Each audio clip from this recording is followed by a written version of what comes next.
limitations of experience, limitations of direct perception. I know it is very important to have direct experience, direct perception of lot of things, right? The kind of impact that a direct experience creates in your existence cannot be compared with anything else at all. No matter how much you listen about things, no matter how much you talk about anything, no matter how much you read about anything, they do not have that kind of an impact which is there when a direct experience, direct perception happens to you about something. So there is no doubt on the kind of impact that it makes.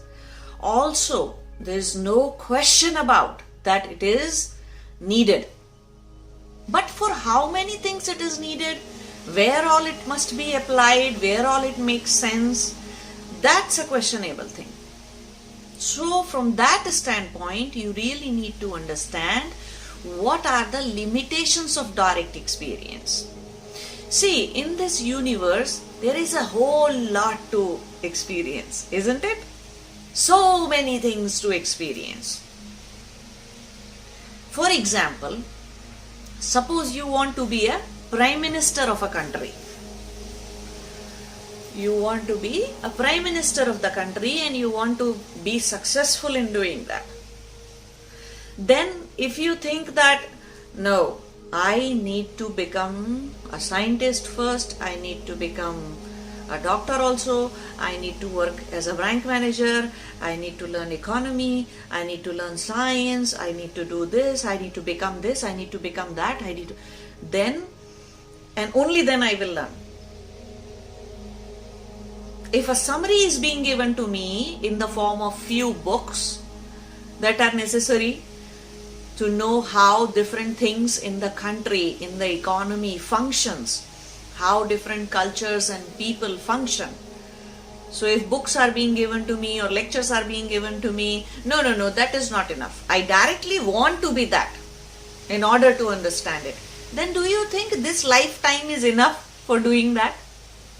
How many lifetimes are needed just to become a prime minister if you go by this approach? Isn't it silly to even think like that? Right?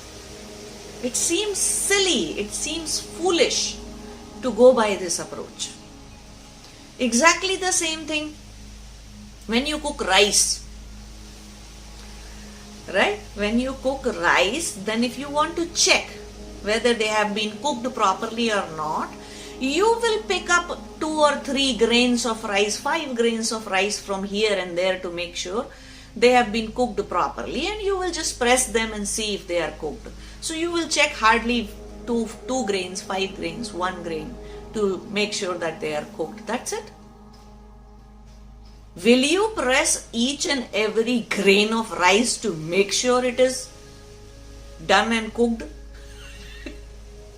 No, you don't do that.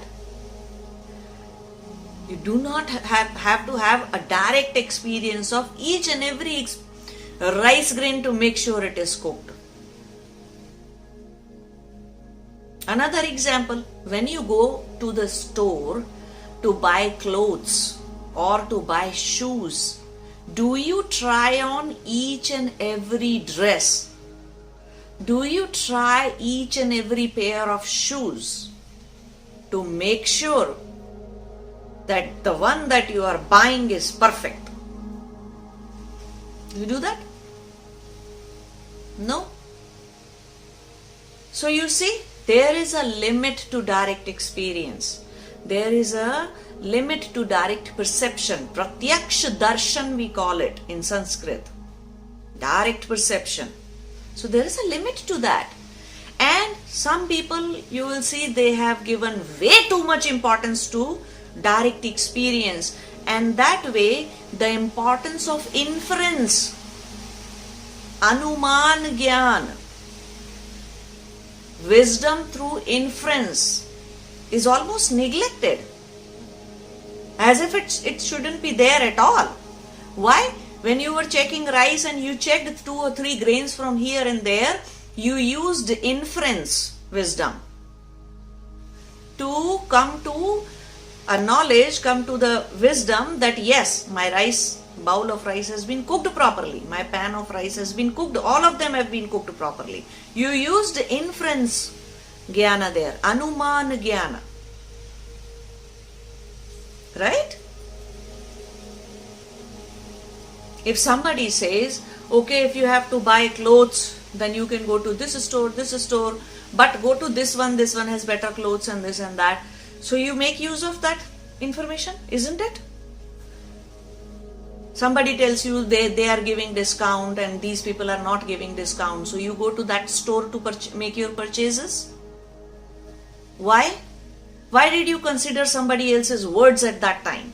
You should have yourself gone to each and every store in the town and in the country to make sure these guys are giving more discounts than anybody else. You should have called phone number after phone number of each and every store, but you don't do that. What kind of wisdom is this?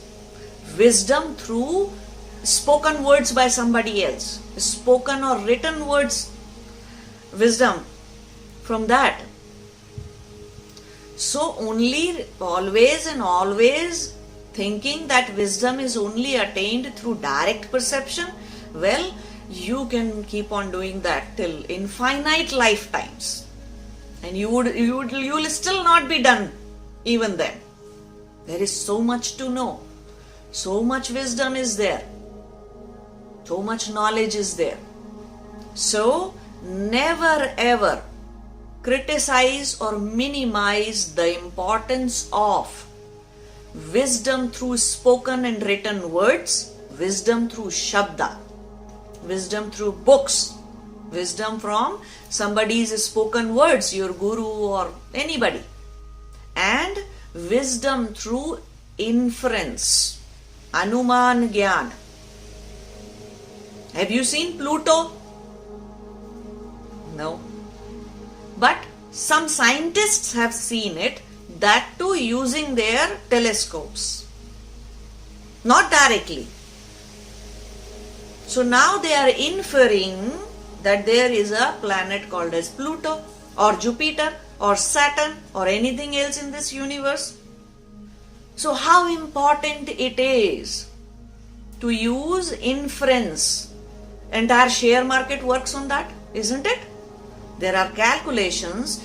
Based on calculations, they are using anuman jnana, inferences. All kinds of trends and economies and this and that. So many things are done. Weather forecasting of anything. So it's a very important thing. You cannot minimize the importance of anuman jnana or jnana through shabda or written words or spoken words. You cannot minimize the importance of that because direct experience has a limitation. Now consider one case that a person gets hurt in his foot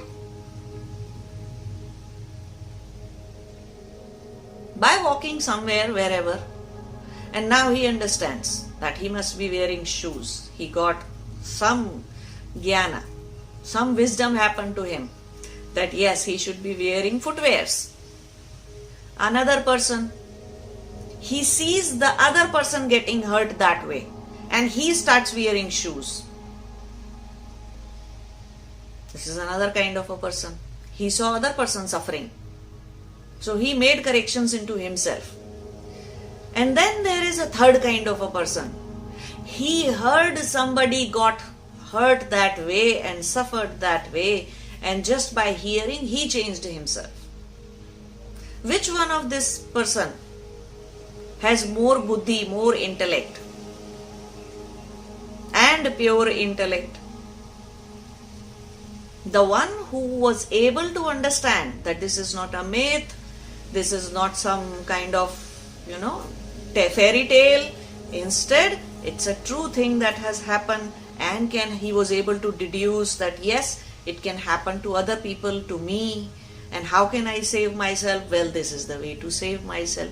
The way that I am using to save myself is always is going to be beneficial for me. Somebody else who hears that kind of wisdom may start removing all the stones that are there in the path. That is another way to save yourself. But how much can you remove and what all can you remove? So somebody could have found that kind of a solution. Instead, you wear the footwear. Right? Instead of removing every stump, every tree, every rock, every stone from your path, instead of fixing the path, you could have fixed your foot by wearing footwear. So what kind of solution is being applied when you hear other people's suffering and or when you see somebody else suffering? What kind of solution are you applying? Are you applying solution on yourself or on your environment, on other people? So that is also a very important thing to understand. So having correct wisdom through other people's direct experience, and all the scriptures, all the books, many books and many scriptures are about other people's direct experience only. Right? So those are the legitimate ways to learn. So never undermine inference wisdom, wisdom through inference, and wisdom through books and spoken words. Don't go mad after direct experience. No, I will learn only when I get slapped. No. Namaste. Jai Shiva.